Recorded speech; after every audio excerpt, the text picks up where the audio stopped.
ഈ വർഷം നമുക്ക് കാണാൻ പറ്റിയൊരു ട്രെൻഡ്, മിക്ക മാനുഫാക്ചേഴ്സും അവരുടെ വണ്ടിയുടെ ഒരു ലിമിറ്റഡ് എഡിഷൻ വേരിയൻ്റ് അല്ലെങ്കിൽ ഒരു തീമുള്ളൊരു വേരിയൻ്റ് ഇറക്കുന്നതാണ്. അതായത് അങ്ങനെ ഇറക്കാൻ നേരത്ത് തന്നെ ആ ഒരു വണ്ടി കുറച്ചും കൂടി ഒരു ഹൈപ്പ് കിട്ടുകയും ചെയ്യും. അതുമാത്രമല്ല, അങ്ങനെ ഒരു ലിമിറ്റഡ് എഡിഷൻ വരുമ്പോഴത്തേക്കും ആ തീം ഇഷ്ടപ്പെടുന്നവർക്ക് അത് ഏറ്റവും അട്രാക്റ്റീവ് ആയ ഒരു മോഡലായി മാറുകയും ചെയ്യും. അത് നമ്മളിവിടെ കാണുന്ന ഈ വണ്ടി എന്ന് പറയുന്നത് ഹോർണറ്റിൻ്റെ റെപ്സോൾ ഹോണ്ട എഡിഷനാണ്. അതും എനിക്ക് തോന്നുന്നു നമുക്കിങ്ങനെ തീം ചെയ്ത് വന്നേക്കുന്ന വണ്ടി അല്ലെങ്കിൽ ഇങ്ങനെ ലിമിറ്റഡ് എഡിഷൻ കണക്ക് വന്നേക്കുന്ന വണ്ടികളിൽ എനിക്ക് ഏറ്റവും ഇഷ്ടപ്പെട്ടൊരു വണ്ടി തന്നെയാണ് ഈ ഹോർണറ്റിൻ്റെ റെപ്സോൾ ഹോണ്ട എഡിഷൻ. അതിൻ്റെ കാരണങ്ങൾ രണ്ടാണ്. ഒന്നെന്ന് പറയുന്നത്, എനിക്ക് റെപ്സോൾ ഹോണ്ട തീം ഒരുപാട് ഇഷ്ടമാണ്. അതുകൂടാതെ ഇവിടെ ഈ ഹോർണറ്റിൻ്റെ ഡിസൈൻ നല്ലപോലെ തന്നെ മാച്ച് ആവുന്നുണ്ട് ഈ റെപ്സോൾ ഹോണ്ട എഡിഷൻ തീം. അതും ഇങ്ങനെ ലിമിറ്റഡ് എഡിഷൻ കണക്ക് വരുന്ന വണ്ടിയിൽ നിങ്ങൾ ശ്രദ്ധിക്കേണ്ട കാര്യം എന്ന് വെച്ച് കഴിഞ്ഞാൽ, പിന്നെ നമുക്ക് മാറ്റങ്ങൾ എന്ന് പറയാൻ ആ കൂടെ രണ്ടെണ്ണേ കാണും. അതിനകത്ത് ഒന്നെന്ന് പറഞ്ഞു കഴിഞ്ഞാൽ ഇങ്ങനെ ഒരു പുതിയ തീമിലേക്ക് ഈ വണ്ടി മാറും. രണ്ടാമത്തെന്ന് പറയുന്നത് അതിനകത്ത് പ്രൈസിനകത്ത് കുറച്ച് മാറ്റവും വരും. അപ്പോൾ ഇവിടെ ഈ റെപ്സോൾ ഹോണ്ട തീമിൽ വന്നേക്കുന്ന ഹോർണറ്റ് 2.0 അങ്ങനെ തന്നെയാണ് കിട്ടിയേക്കുന്നത്. അത് നമ്മൾ ഈ കാണുന്ന ഗ്രാഫിക്സും കളർ മാറ്റമാണ് ഇതിനകത്തുള്ള ഏറ്റവും വലിയ ചേഞ്ച് എന്ന് പറയുന്നത്. അതിൽ തന്നെ ചിലവർക്ക് ചിലപ്പോൾ തോന്നാം ഇതിനകത്തൊരു KTM കളർ സ്കീമാണ് ഉപയോഗിച്ചിരിക്കുന്നത്. പക്ഷേ അങ്ങനെയല്ല.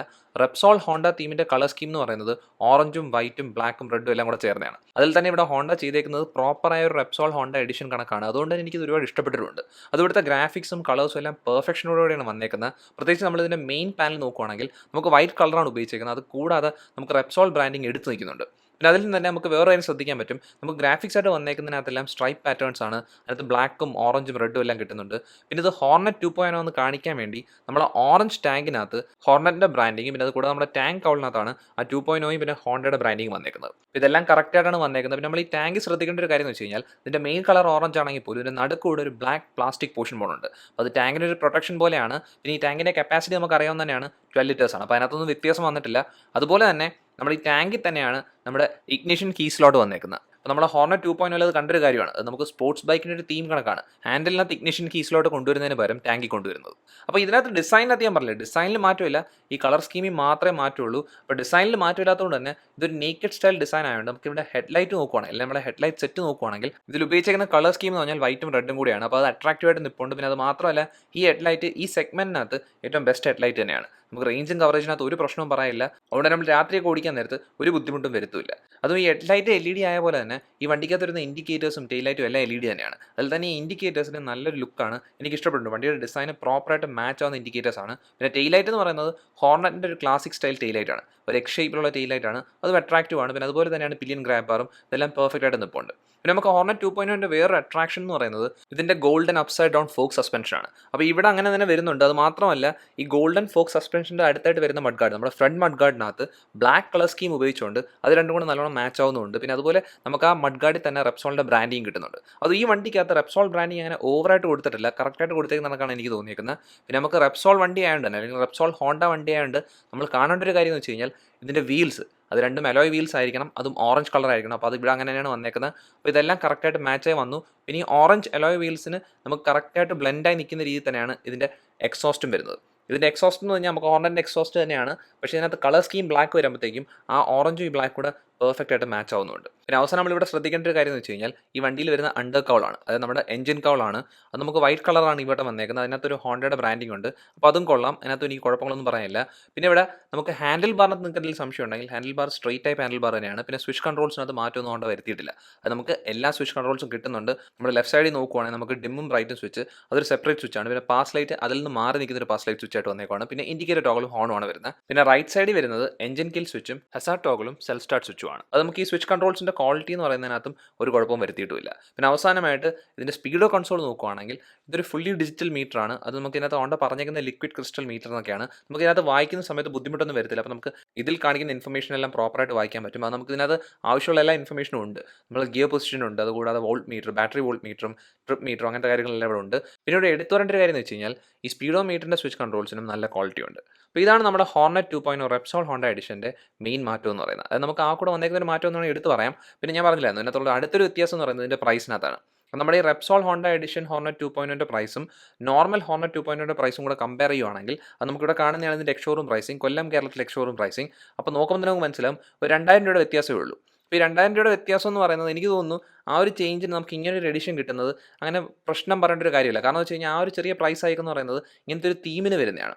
അപ്പോൾ അതുകൊണ്ട് തന്നെ എനിക്ക് പ്രൈസ് ഡിഫറൻസിനകത്ത് വലിയ മാറ്റം വന്നിട്ടില്ല. പക്ഷേ നിങ്ങൾക്ക് ഹോർണറ്റ് 2.0 പ്രൈസിങ് കൂടുതലായിട്ട് തോന്നുന്നുണ്ടെങ്കിൽ ഇതെന്തായാലും കൂടുതലായിട്ട് തോന്നും. പക്ഷേ ഇത് രണ്ടും തമ്മിൽ കമ്പയർ ചെയ്യാൻ നേരത്ത് അങ്ങനെ പ്രൈസ് വ്യത്യാസം വലിയൊരു കൂടുതലല്ല. പിന്നെ അതുപോലെ തന്നെ നിങ്ങൾ കൊല്ലം കേരളത്തിലൊരു വ്യക്തിയാണെങ്കിൽ നിങ്ങൾക്ക് ഈ വണ്ടിയുടെ ഓൺ റോഡ് പ്രൈസിങ് അറിയണമെന്നുണ്ട്, അല്ലെങ്കിൽ നിങ്ങൾക്ക് ഈ വണ്ടി ഒന്ന് ടെസ്റ്റ് റൈഡ് ചെയ്യണമെന്നോ അല്ലെങ്കിൽ ബുക്കിംഗ് ചെയ്യണമെന്നുണ്ടെങ്കിൽ നിങ്ങൾക്ക് കൊല്ലത്തെ മെയിൻ ഡീലറിനെ കോൺടാക്ട് ചെയ്യാം. ഹോണ്ടയുടെ മെയിൻ ഡീലറിനെ കോൺടാക്ട് ചെയ്യാം.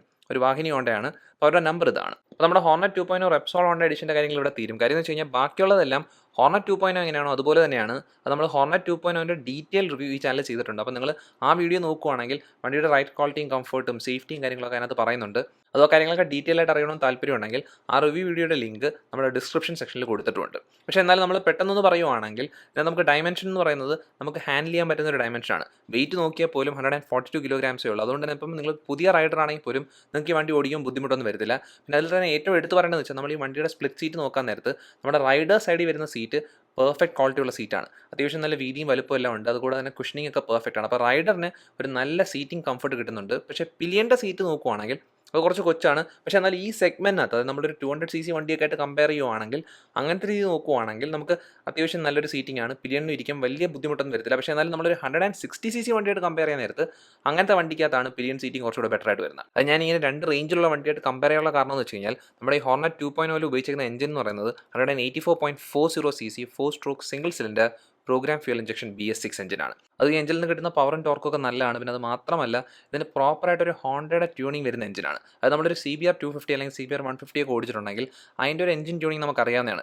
ആദ്യത്തെ ഗിയറിനകത്ത് പവർ ഭയങ്കരമായിട്ട് വരും. പിന്നെ അതിന് ശേഷം കോൺസ്റ്റൻ്റ് ആയിട്ട് പവർ കിട്ടും. അപ്പോൾ അങ്ങനെ വരാൻ നേരത്ത് നമുക്ക് ഇങ്ങനത്തെ എഞ്ചിൻ എന്ന് പറയുമ്പോഴത്തേക്കും നമുക്ക് രണ്ട് രീതിയിൽ ഉപയോഗിക്കാൻ പറ്റും. അത് നമുക്ക് സിറ്റി ഉപയോഗത്തിനും പറ്റും, അതുപോലെ തന്നെ ലോങ് റൈഡിനും പറ്റിയൊരു എഞ്ചിനാണ്. അപ്പോൾ അത് തന്നെയാണ് ഇവിടെ ഈ ഹോർണറ്റ് 2.0 വന്നേക്കുന്നത്. പിന്നെ എടുത്തു പറയേണ്ട ഒരു കാര്യം എന്ന് വെച്ചാൽ ഇവിടെ 5 സ്പീഡ് ഗിയർ ബോക്സ് ഉള്ളൂ. അപ്പോൾ ചിലവർക്ക് 6 സ്പീഡ് ഗിയർ ബോക്സ് വേണം തോന്നും. പക്ഷേ ഞാനിവിടെ ഈ വണ്ടി ടെസ്റ്റ് ചെയ്തതിന് ശേഷം എൻ്റെ ഡീറ്റെയിൽ റിവ്യൂവിൽ പറഞ്ഞൊരു കാര്യം തന്നെയാണ്.